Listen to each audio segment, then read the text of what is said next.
Just for fun, I'm going to give my quick review of the new Guardians of the Galaxy Christmas special. This isn't even rehearsed. It is to go like off the dome. Some quick clip notes, but yeah, mostly raw. So this one is James Gunn's first Marvel project in 5 years. We already know that James Gunn left Marvel for a while based off of some past tweets that he did on Twitter that were not socially acceptable. And now look at Twitter. Anyway, let's start off with the good. All right, so some parts of Guardians of the Galaxy Christmas special are genuinely funny. It's really cool and really fun to see the Guardians again. It just feels like I'm seeing old friends. I'm warming up with them again. Seeing Rocket, Groot, Peter Quill. He was there for a little bit. Mostly Drax and Mantis. It's weird. You know how they like film movies and stuff now in that room that has nothing but screens. They did that here, and you can kind of feel the enclosed feeling of it. It's like nothing really left the set of this one square in nowhere whenever they were in nowhere. A lot of the scenarios were very either open or very closed. It was weird. There's no in between. It's like you're either in these really tight, confined spaces in on a planet known as nowhere. Like you have all this space, but you only stay in this one area, or you're running around Earth in a wide open space. And some of these crazy public places you've probably seen if you've been to California. It's like they just tried to make this movie as convenient as possible. The music is also pretty cool. Now, I got to admit, I was sitting there and I was like, yo, if there's one thing I know that's going to be good about this movie, James Gunn's going to pick some awesome music for this movie. He didn't disappoint. There was some really cool music in this movie. We even get some really cool music from Mr. Kevin Bacon himself. He sings his own song. It's kind of nice, you're just sitting there and you're like, his little Christmas, you're going to be tapping along with it before you know it. It's also, like I said, cool to catch up with characters, see how they've changed, how relationships have changed. Like that space dog that can read minds and do like lift things with his mind.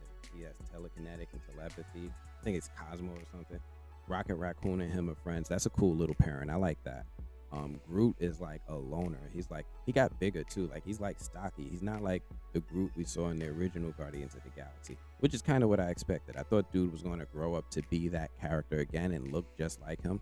But I guess when you just bring in the son of someone and thinking that they'll be exactly like the person they're replacing, you're setting yourself up for failure.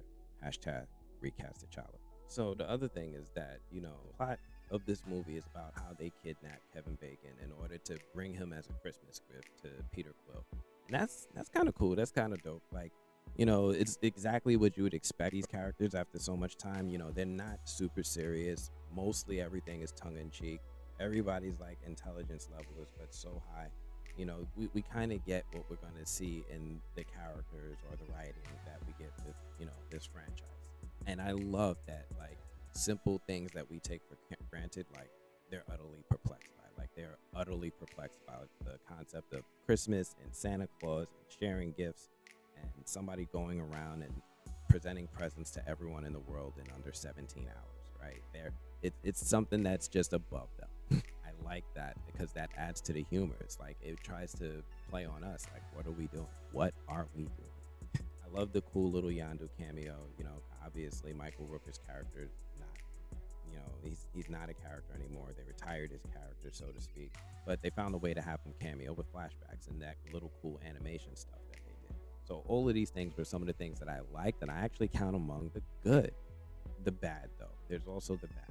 Let's flip it on the other side, right? The plot is a little silly. It's more than a little silly. It's almost like, after a while, you want something with a little bit more complexity or intelligence or emotional writing behind it. There's some emotional writing to it, but I want something that's a little bit more dense. And Marvel's not, I guess, the place I should be looking for this stuff, and they're not selling it. They're not offering it. It's not what's on the menu. But what I don't like is when things aren't even as like they used to be, like with Guardians of the Galaxy's Drax. He's not the same character he was in the first film. He's just like a little bit more silly, a little bit more slapstick. He's a more intentional with his humor or the way that they're writing his humor, and I'm not 100% here for that. Drax used to be fun and funny, but now he's just silly. Also, the plot change of Mantis being Peter Quill's sister. This special also has a suspiciously small amount of Peter Quill. Like they tried to do everything they could to minimize appearances and do this as a convenience while doing other work. Like maybe they were working on something else at the same time and they were just like, let's reuse this. Nah, you know what? I'm going to. Maybe that's not. No Gamora at all. Okay. I kind of like Zoe Saldana. She's one of my favorite characters in this franchise. Okay. Oh, they make up for it with humor, and more humor. Intentional, situational. Every scene has to make you laugh. This is a comedy from beginning to end.